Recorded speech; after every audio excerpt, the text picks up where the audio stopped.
Hey everyone, I'm Officer Paul Cruz, Public Information Unit. Today we are making a video to update you in regards to our program that we launched in 2018 called Operation Save a Casing. This program is designed to help gun owners understand the importance of gun safety along with how this program works. The program is a simple program, and all we're asking gun owners to do is the next time they go to a firearms range, they pick up 2 spent casings per gun. We're going to provide flyers at each patrol station, and each flyer has an envelope. You can store your 2 spent casings in the envelope, on the envelope or Ziploc bag. It doesn't have to be an envelope. You write down your firearm serial number, make and model, and you store that separate from where you keep your firearm. You don't have to turn them in. We hope that you never have to turn them in, but in case your gun is stolen, you have the option of turning those spent casings in with a police report. Now there's 2 things. That helps us potentially put more charges on the suspect, and it also helps us get you your gun back. There's no liability on the gun owner, and we do ask that if your gun is ever stolen, to please report it to police to help us. We know that these guns will end up in the street, quickly exchange hands, so we're asking the community as a preventative measure to start storing your spent casings just in case your gun is ever stolen.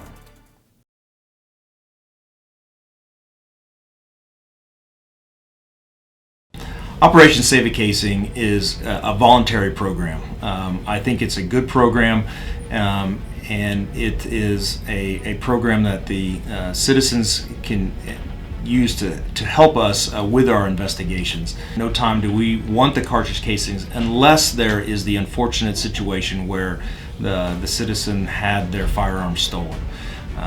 If the citizen is able to write down their serial numbers of their firearms and then have those cartridge casings saved in a separate location, and then know that those casings came from that firearm, we would, and if they're willing to provide that to us, and that's again a totally voluntary thing if they want to turn those casings over to us, and we do very much appreciate that, because then we can use those casings to look at possibly advancing our investigation. A citizen would not be held liable if they legitimately report their firearm being stolen, provide us with the cartridge casings voluntarily, and that gun happens to be used in a violent crime. That's the unfortunate thing, is that firearms are often used by criminals that are stolen to use in violent crimes, and the citizen would not be held liable, or we would not seek charges against them or anything like that. Because they're the victim of a crime. We would work as a department to try to figure out who actually stole their firearm, and then we would also want to try to identify who used that firearm in a violent offense. We have seen cases that are connected between here, Kansas City, and Topeka, but we know that guns have also been recovered in Texas, as well as Oklahoma and in Colorado, and Missouri.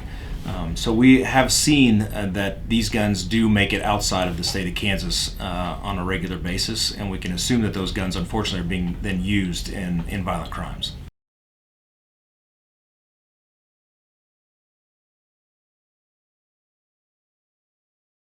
Operation Save a Casing is important to us because it's a tool that the detectives are able to use to facilitate with their investigations.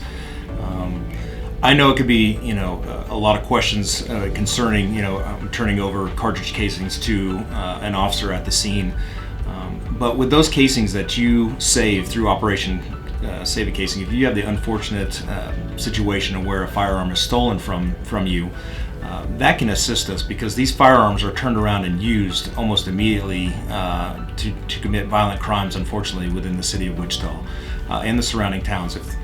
Sometimes the guns are also sold to other parties outside of that, and then those guns are used illegally. So us being able to then take those casings and enter them into the system called NIBIN, which is the National Ballistics Information Network, we were able to use that information from the casings and to see if that firearm is being used in other crimes that may be committed across the city.